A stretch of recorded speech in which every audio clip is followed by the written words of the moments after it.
JT de 13h, parfait. Bonjour à tous, bonjour Ludovic Sellerier, cofondateur de Hiptown. Bienvenue dans les Boosters by Hiptown et j'ai la chance de recevoir aujourd'hui Nicolas de Advance. Bonjour Ludovic. Salut. En attendant que tout le monde se connecte, aujourd'hui on va parler cyberdéfense, cybersécurité. Est-ce que en ce moment c'est quand même un sujet, on va parler actu avant de rentrer dans le détail. Est-ce que tu as eu 2-3 petites actus à nous partager sur la cyberdéfense? Je sais pas, par exemple, on parle beaucoup forcément de la guerre en Ukraine, ce genre de choses. Bien sûr. Qu'est-ce que tu peux nous en dire un petit peu? Écoute, en fait, on a plusieurs éléments qui sont plutôt intéressants de partager avec vous. Côté Advance, en fait, on a mené ce qu'on appelle un observatoire de l'année 2022, sur les cyberattaques.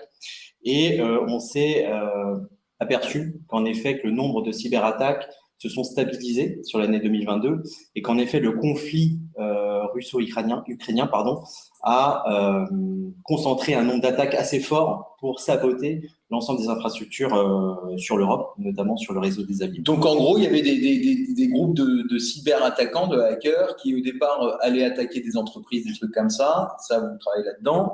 Et profitent de ce conflit pour soit participer en fait au conflit, soit parce qu'il y a des failles dans lesquelles ils peuvent plus facilement rentrer grâce à ça, quoi. Exactement. En fait, la cybercriminalité, c'est pas uniquement l'apanage de simples attaquants, c'est aussi finalement une extension du conflit armé. Et donc en fait, le cyberespace est utilisé comme une véritable arme en fait d'attaque. Voilà. Ok. C'est une bonne introduction pour ce qu'on va aborder aujourd'hui. Et je vous propose que l'on commence.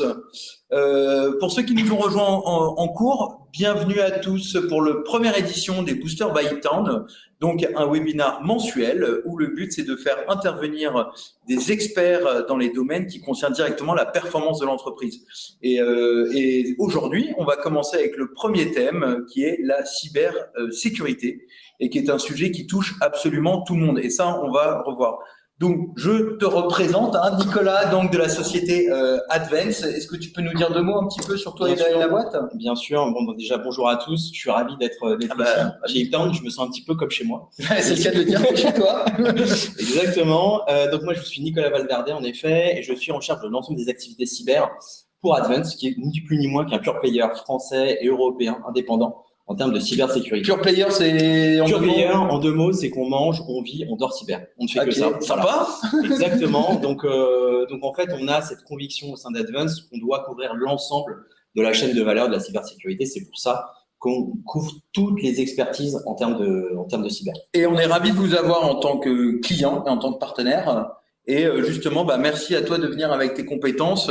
Le but aujourd'hui, c'est que tu nous fasses un petit récap de ce que c'est que la cybersécurité. Et pour nos auditeurs qui sont principalement TPE, PME, qui sont dans nos locaux, leur donner quelques petits tips aussi pour qu'ils puissent mieux se protéger. Exactement. Et qu'ils ne se fassent pas justement attaquer, cyberattaquer. Exactement. En fait, pour nous, finalement, l'objectif, c'est pas de vous faire peur, pas être alarmiste sur le fait que n'ayez pas peur, vous allez vous faire attaquer.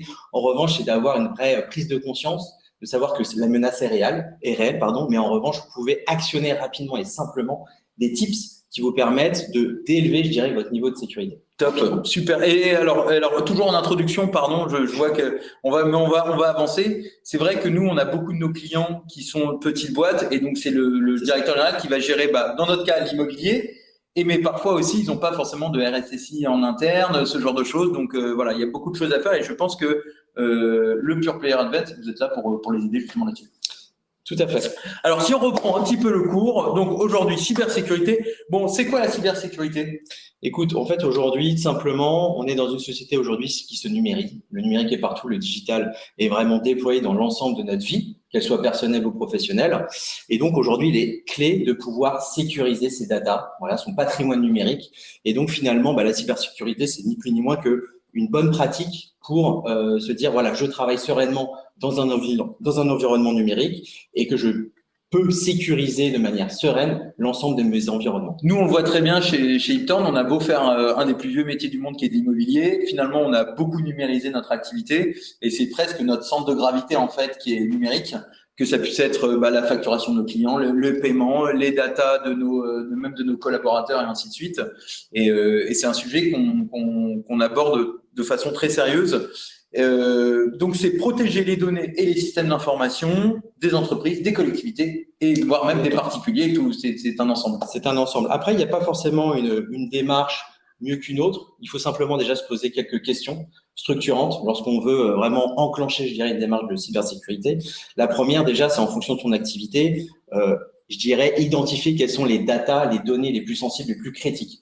Demain, si vous faites cyberattaquer, quel est l'impact sur mon activité, sur mon chiffre d'affaires, sur la relation que j'ai avec mes clients. Donc voilà, ça c'est un premier point d'entrée. Parce que ça n'est pas que de la technique, c'est surtout beaucoup de méthodologie en fait. C'est méthodologique, c'est organisationnel, c'est beaucoup de process. Voilà. Donc en effet, il faut, je dirais, se poser pour réfléchir déjà sur, par rapport à mon patrimoine, qu'est-ce que je veux absolument protéger. Voilà, donc c'est essentiel, je dirais, cette première étape, de faire un état des lieux sur l'identification de son patrimoine numérique, et ensuite, bien évidemment, d'enclencher une structuration d'étapes pour initialiser cette démarche de cybersécurité. Top.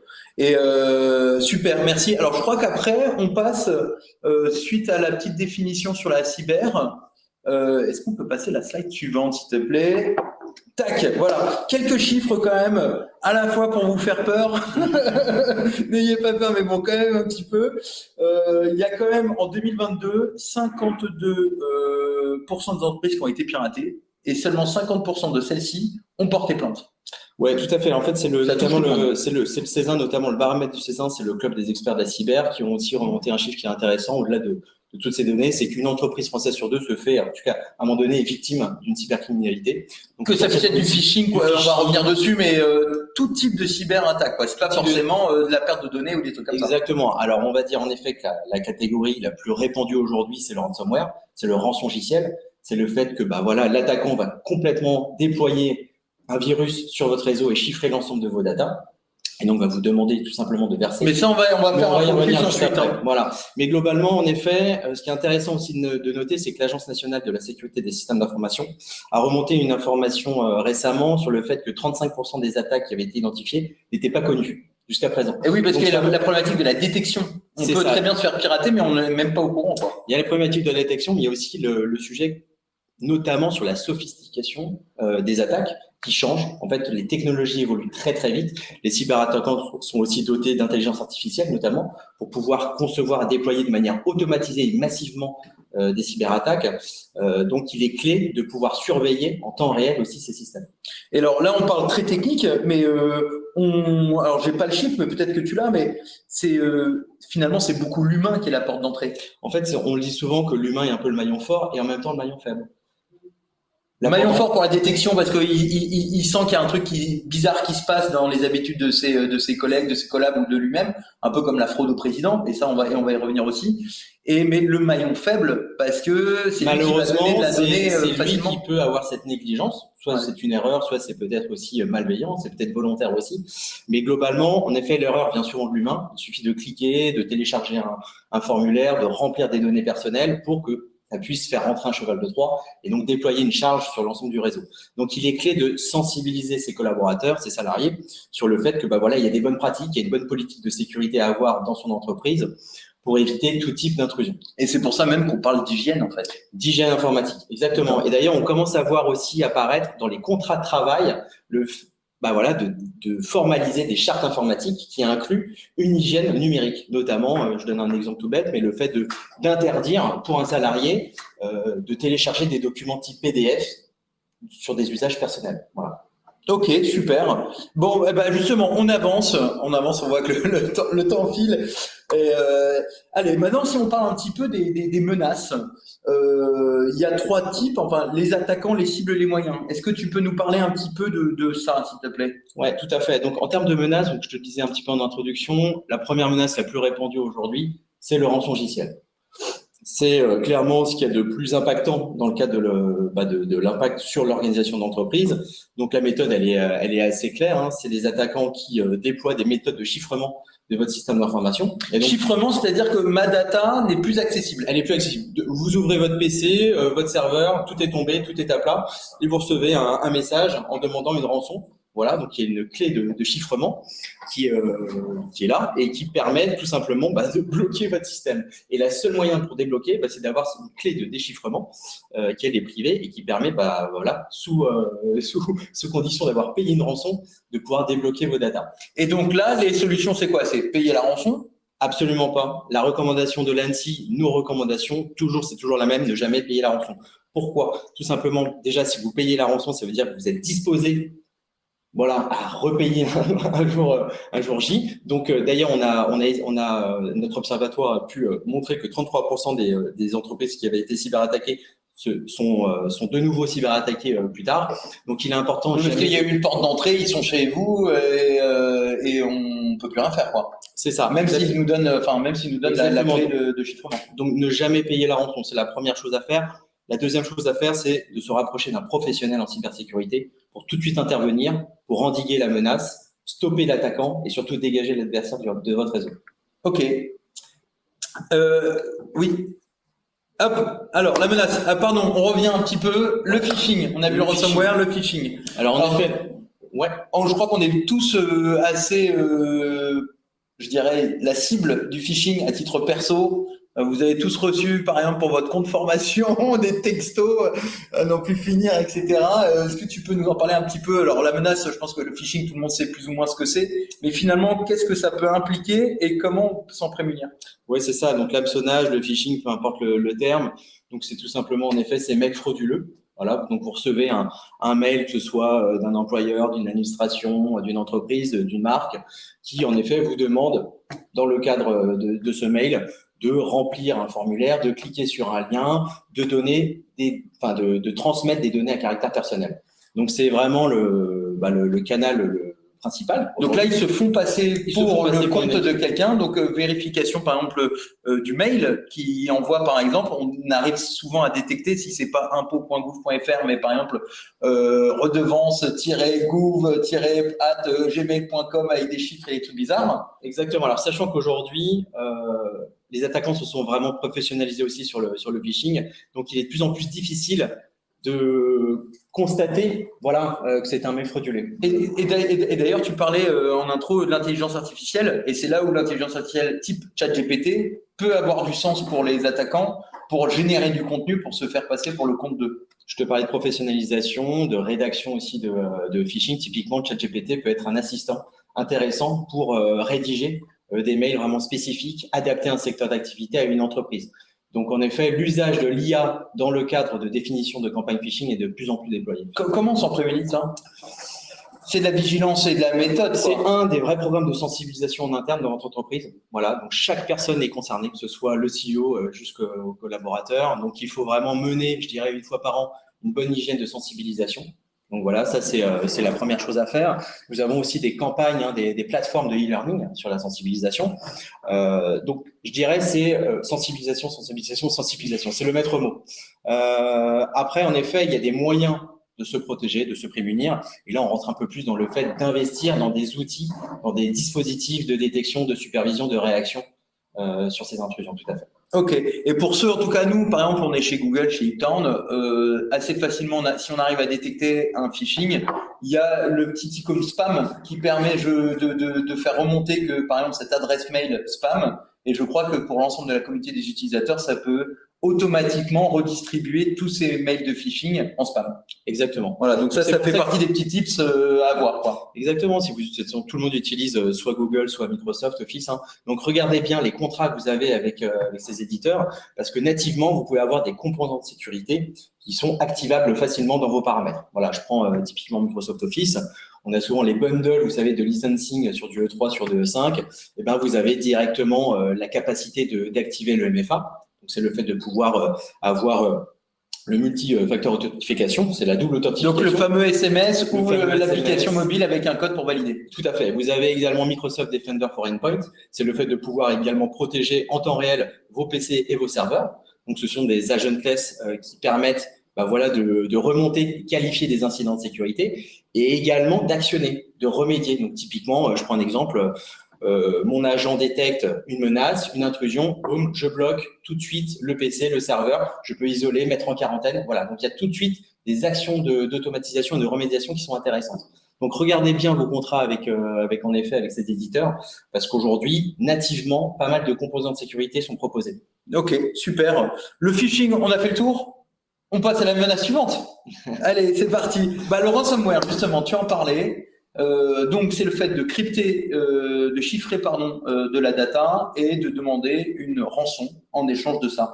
C'est commun, comme ça a l'air assez complexe à mettre en place de la part des hackers, ce genre de choses. Et tout à fait. Donc le ransomware, comme je te disais tout à l'heure, c'est la catégorie d'attaque la plus répandue. Ah, c'est la plus répandue. C'est la plus répandue. Vous avez d'autres typologies d'attaques. Vous avez par exemple la fraude au président, voilà, le spear phishing. Vous avez l'ingénierie sociale. Vous avez le phishing, on en a parlé tout à l'heure. Mais en effet, le ransomware, ce qui est intéressant pour l'attaquant, c'est que globalement, on parle de grands montants. Voilà, l'entreprise est quand même mise sous stress parce que son activité est stoppée. Je prends un exemple d'un acteur industriel qui voit sa chaîne de production s'arrêter sur un jour, sur plusieurs semaines. L'impact financier, il est immédiat. Oui, il y a un chômage technique du personnel. On a, par exemple, aidé une coopérative agricole l'année dernière, qui a malheureusement subi une cyberattaque.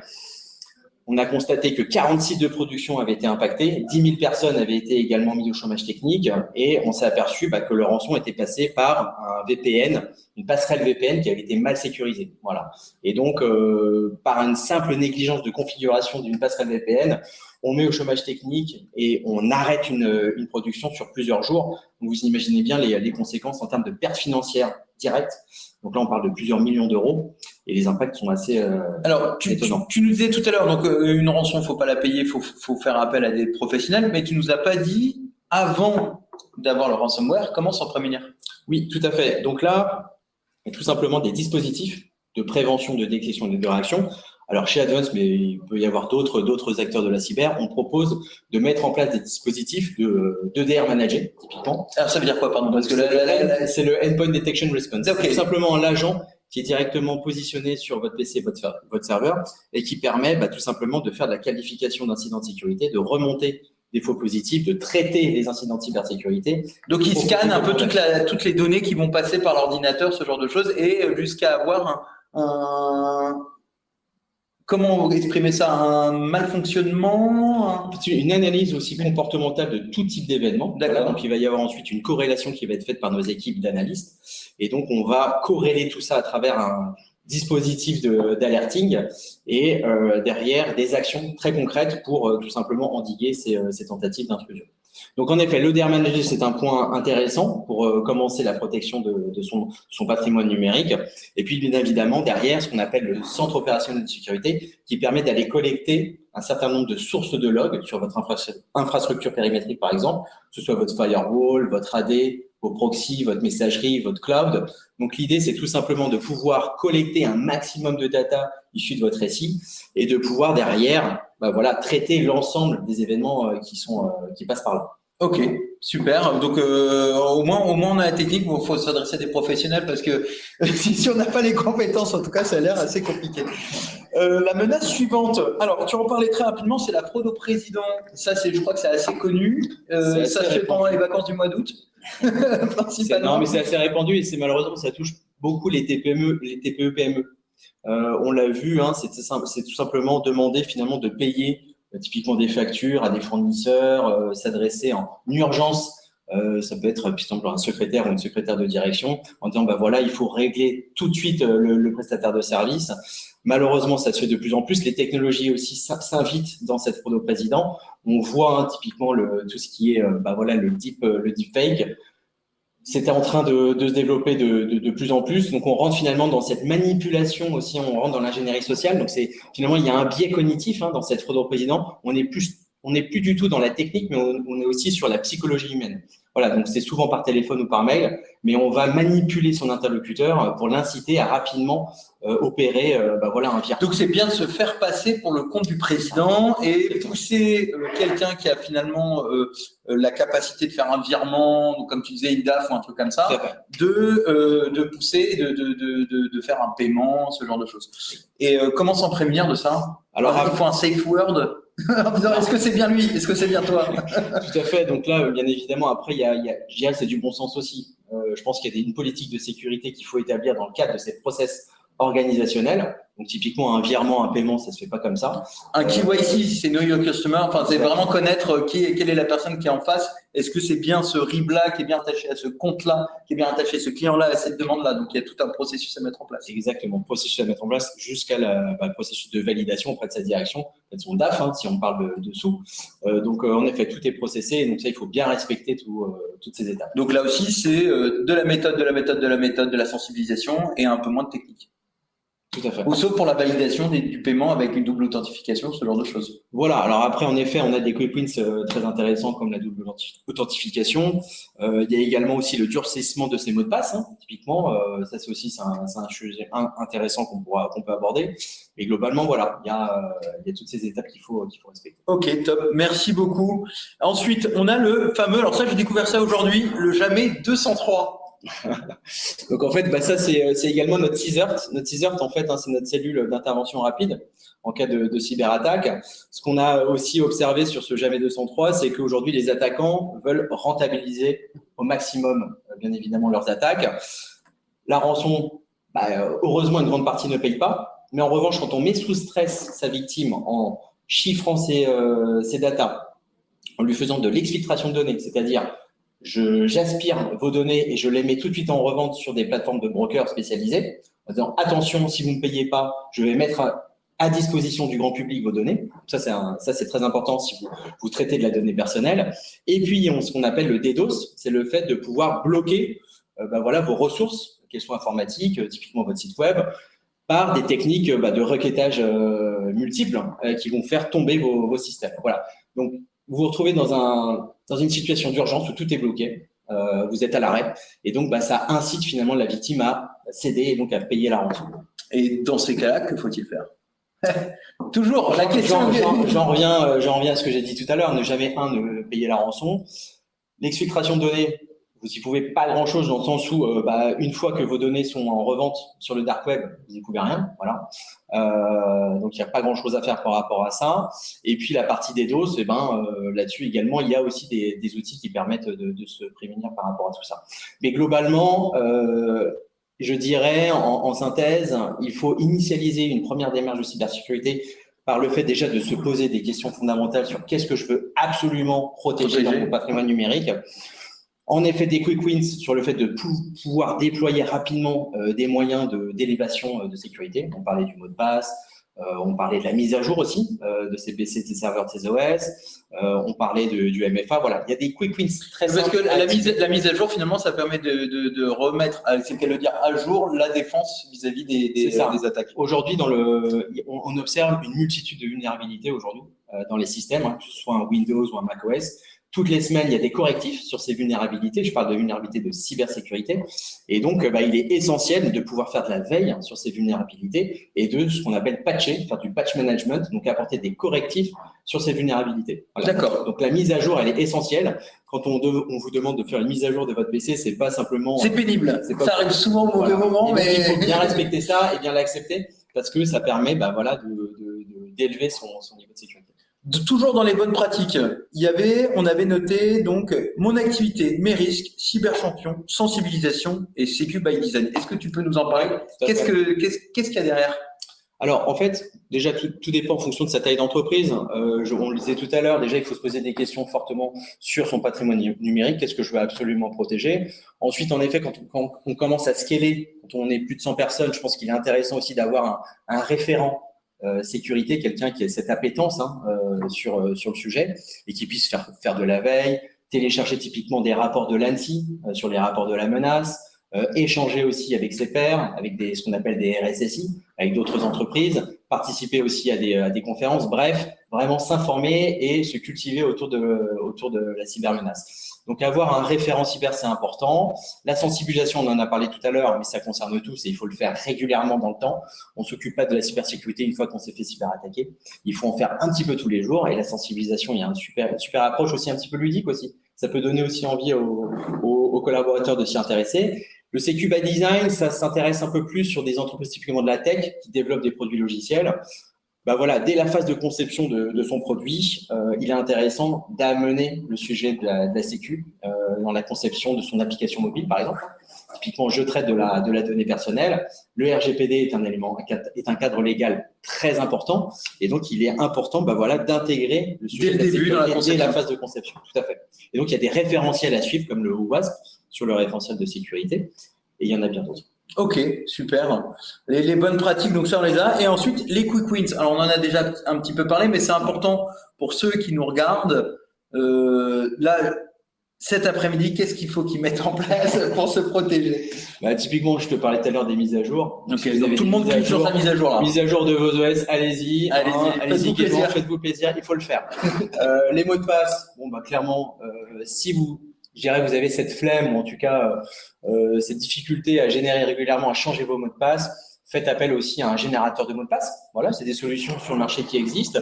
Ce qui est intéressant sur ces solutions, c'est qu'elles vont stocker, donc c'est un coffre-fort qui est complètement chiffré et sécurisé. Donc, elle stocke l'ensemble de vos mots de passe. Elle vous permet aussi de générer de manière rotative des mots de passe. Donc, vous ne vous souciez plus de créer vous-même vos mots de passe. Vous avez en effet un master mot de passe pour avoir accès à cette solution de mots de passe, mais derrière, tout est ensuite automatisé. Donc, ça, c'est une solution très intéressante. Voilà, vous avez plusieurs solutions sur le marché, comme des Keepers, des NordPass, etc. Vous pouvez regarder ça. Et puis, je parlais aussi de la partie plan de reprise d'activité, plan de continuité d'activité. Ça, c'est un élément plutôt, je dirais, organisationnel. On parlait de la politique de sécurité. Typiquement, demain, vous vous faites cyberattaquer. Il faut pouvoir anticiper. Voilà, typiquement, je suis un acteur industriel. Il faut que je puisse continuer mon activité, même si elle est dégradée. Et donc là, c'est de faire des scénarios. C'est des scénarios d'attaque. Et en fonction de ces scénarios, de bien documenter comment est-ce que, j'assure quand même un fonctionnement de mon entreprise. Ok, donc c'est de se poser la question, j'ai ça qui tombe, comment je fais pour fonctionner, et ainsi de suite, et ainsi de suite. Ouais, donc là, c'est un gros boulot, quoi. C'est un gros travail, en effet, rédactionnel de documentation, mais c'est nécessaire. Ok, très bien. On a vu double authentification. Donc ça rejoint les mots de passe. Et aujourd'hui, qu'on soit chez Microsoft, chez Google, ils proposent ça de façon assez… Aujourd'hui, c'est toutes les plateformes l'ont déployé. Donc, c'est plutôt bien, ça marche bien, ça tourne bien. C'est aller dans les paramètres et le mettre en place, qui parfois, on oublie de le faire.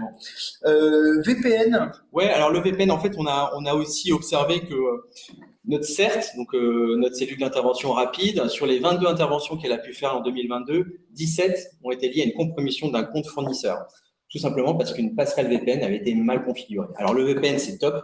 Ça permet de sécuriser en effet un réseau entre appareils, de connexion entre appareils. En revanche, il faut bien le filtrer, bien le paramétrer, parce que ça peut être aussi une porte d'entrée pour les cyberattaquants. D'accord, ouais. Et oui, à partir du moment où on met en place de nouveaux outils, ça peut être aussi une porte d'entrée potentielle. Tout à fait. Donc, il y a aussi une capacité, une technique de rebond. Donc, souvent, ce qu'on a pu aussi observer, c'est que les grands groupes, les grandes entreprises sont bien sécurisés. En revanche, leurs prestataires, leurs sous-traitants, leurs fournisseurs qui sont des TPE, PME, elles sont peu sensibilisées, sont peu outillées. Donc, typiquement, c'est la super porte d'entrée. Donc, on attaque de plus en plus ces petites structures qui ont des infrastructures assez, une certaine porosité. Un cheval de Troie, quoi. Exactement. Ok, très bien. PRA, PCA, juste en deux mots. Je vais ça, pardon, excuse-moi. Plan de reprise d'activité, continuité d'activité. Exactement, super. Tiens, il y a une petite question justement, là, j'en profite. Voilà, petite question. Les mots de passe sont enregistrés sur l'appareil ou sur un cloud? Là, je pense que c'est typiquement, là, je suis sur un Firefox ou un Chrome. Parfois, on peut enregistrer, enregistrer ses mots de passe. Comment ça se passe, ça? Est-ce que c'est sécurisé? Alors, en fait, les solutions de mots de passe, tout est chiffré. Donc, quoi qu'il arrive, même la solution le générateur de mots de passe ne peut pas connaître tout ça. Donc, tout est chiffré, donc c'est complètement sécurisé. Il faut être serein par rapport à ça. En revanche, ce qui est important également de faire, c'est qu'on n'a pas parlé aussi des backups, de la sauvegarde de ces données. C'est très important d'avoir cette règle un petit peu, je t'en parlais un petit peu tout à l'heure, du 3-2-1, d'avoir 3 typologies de sauvegarde, donc 2 sur deux supports différents, et une sauvegarde sur typiquement du cloud. Voilà, donc il faut régulièrement également travailler sa politique de sauvegarde, avec des fréquences assez régulières, et puis aussi de paramétrer aussi son délai de rétention de sa donnée. Voilà, est-ce que j'ai besoin de ma donnée sur 3 mois, 6 mois, 9 mois ou plus? Donc tout ça aussi, ça se paramètre, mais c'est essentiel d'avoir une politique de sauvegarde aussi structuré. Ok, top.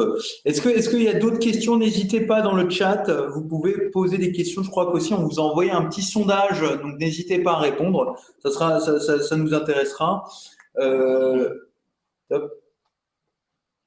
Et alors, moi j'ai une question pour toi. C'est que En combien de temps, si par exemple nous on est une petite entreprise, mais en combien de temps ça peut prendre pour justement sécuriser tout ça, prendre les bonnes pratiques, la sensibilisation, toute la partie détection, toute la partie c'est EDR, c'est ça, le fait d'installer un petit logiciel sur notre ordinateur qui va veiller un petit peu à notre hygiène numérique. Ça, il faut considérer c'est combien de temps et combien ça coûte aussi. Alors c'est difficile de te donner te répondre sur le combien de temps. En revanche, c'est une démarche de fond. Donc enclencher une démarche de cybersécurité, ça peut être rapide. Voilà, typiquement, je structure une politique de sécurité. Bon, voilà, ça prend un petit peu de temps, il faut documenter tout ça, mais ça peut se faire assez vite. Voilà, donc c'est un travail, je dirais, de longue haleine où, en tout cas, il faut y consacrer un peu de temps tous les jours. Voilà, c'est pas en effet un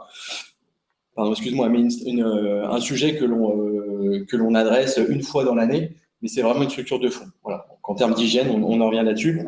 C'est important de peut-être aussi de définir un référent sur le domaine, et puis en effet d'activer des outils assez sophistiqués qui permettent automatiquement et en temps réel de surveiller tes datas. Merde, t'as pas répondu à ma deuxième question. Combien ça coûte? Alors, combien ça coûte? Alors, là aussi, je pense qu'il y a pas forcément un ticket d'entrée, parce que quand on parle de cybersécurité, on va parler d'hommes, de personnes qui vont être derrière pour surveiller. On va parler de process à mettre en place. On va parler de dispositifs. On va parler de méthodologie. Donc, c'est compliqué de te donner un chiffre. En revanche, je pense qu'aujourd'hui, déployer un EDR manager, c'est peu coûteux. Voilà, c'est quelques milliers d'euros en termes de licensing. Derrière, il y a tout le service associé, parce qu'aujourd'hui, il y a de l'humain. Donc, on associe les outils, les technologies, mais on associe aussi la compétence humaine. Donc, c'est toute une équipe derrière qui va piloter en 24/7 ton système d'information. Voilà. Donc, ça aussi, ça a un coût, bien évidemment, qu'il faut intégrer dans ton budget.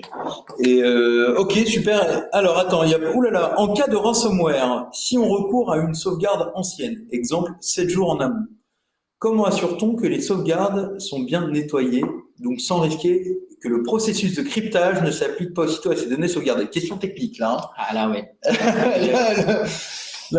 Est-ce que cette technique de sauvegarde ancienne est efficace? Alors, attendez, si je comprends bien, c'est le fait que j'ai un ransomware, j'ai fait ma sauvegarde, j'ai ma bonne politique de sauvegarde, et je récupère ma sauvegarde il y a 7 jours. Ah, c'est ça. C'est le fait que s'il y a un ransomware, que je crypte mes données, ma sauvegarde que je récupère ne se retrouve pas tout de suite chiffrée par le ransomware. D'accord.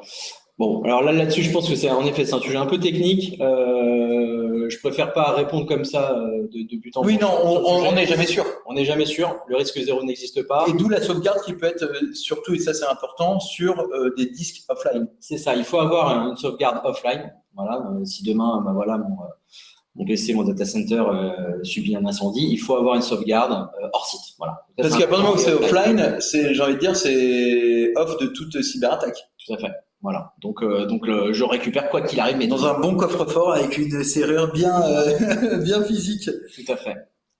Merci Thomas pour la question. J'espère qu'on a répondu à ta question. J'espère qu'on a bien tout compris. N'hésitez pas s'il y a des termes qui sont pas très clairs pour vous, sur lesquels vous souhaitez que l'on revienne dessus.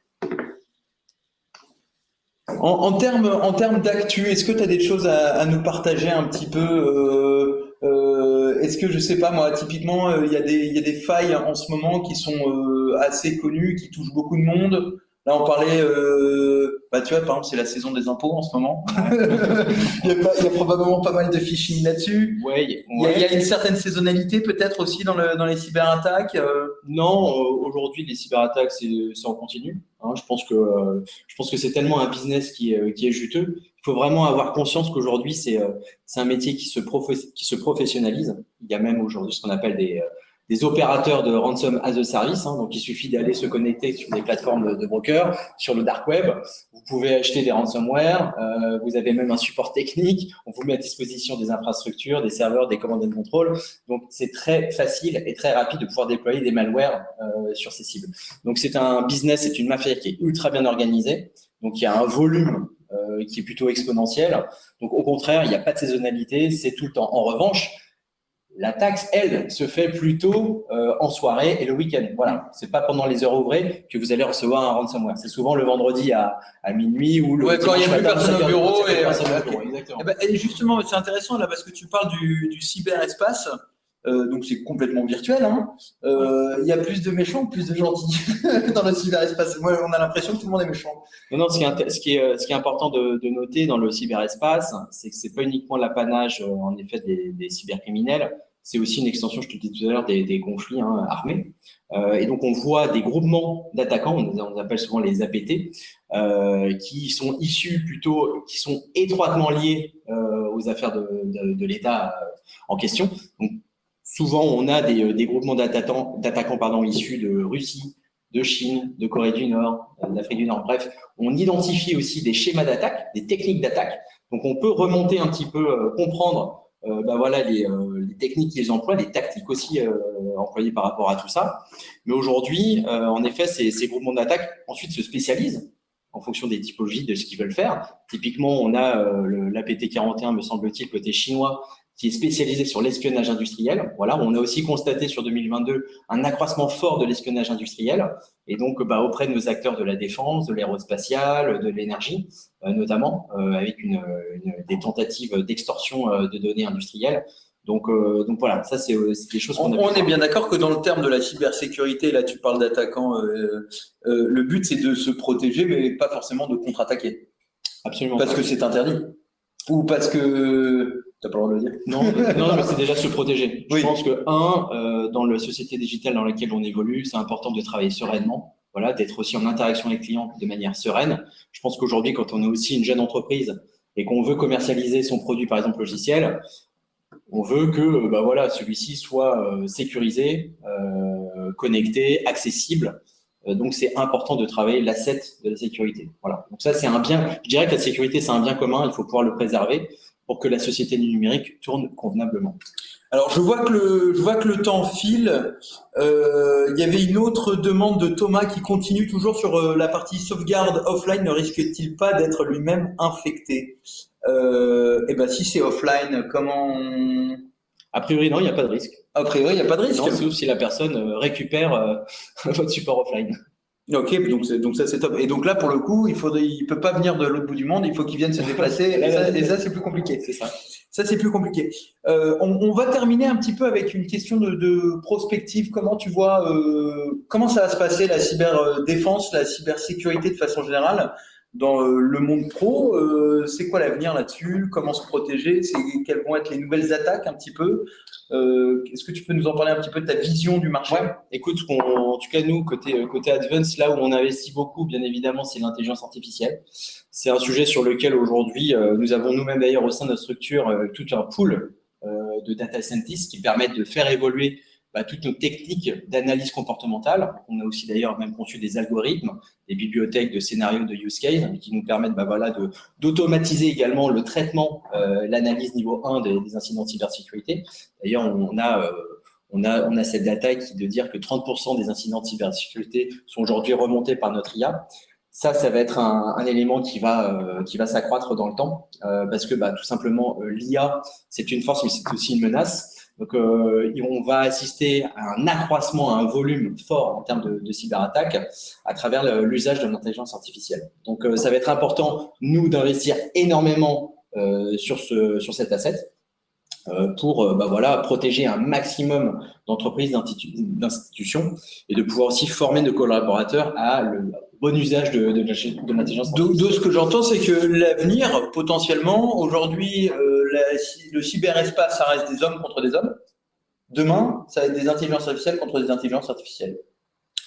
Donc déjà que c'est virtuel, mais ça va devenir encore plus virtuel. Voilà. Donc en fait, c'est tout simplement une mixité entre l'homme et la machine. Mais en effet, le pari est là. Et on veut surtout associer les deux ensemble et qu'il n'y ait pas un qui prenne l'ascendant sur l'autre. Sinon, c'est Skynet.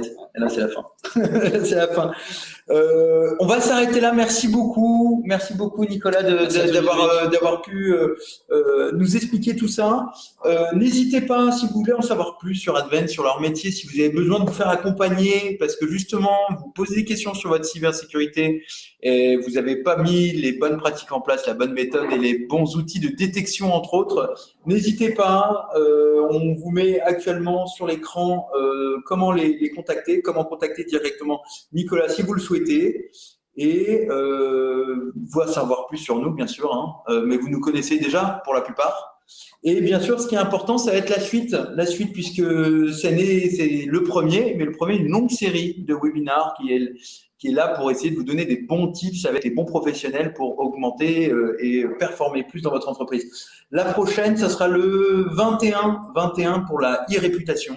Ça, c'est un sujet qui est aussi très important. Le Web 3, alors personnellement, je ne sais pas ce que c'est que le Web 3, mais d'ici là, je vais apprendre. Et bien sûr, on va parler d'intelligence artificielle à la rentrée. On en a déjà un petit peu parlé et c'est vrai que c'est un sujet qui est absolument passionnant et qui va probablement bouleverser un petit peu tout le monde. C'est un peu la nouvelle informatique, quoi. Ouais, c'est assez incroyable. Merci à tous et on remettra un replay pour les absents. Et à très bientôt pour les boosters by Turn. Et merci à toute l'équipe, Ludivine et Marion, d'avoir tout organisé. Au revoir, à bientôt. Merci. Salut, salut.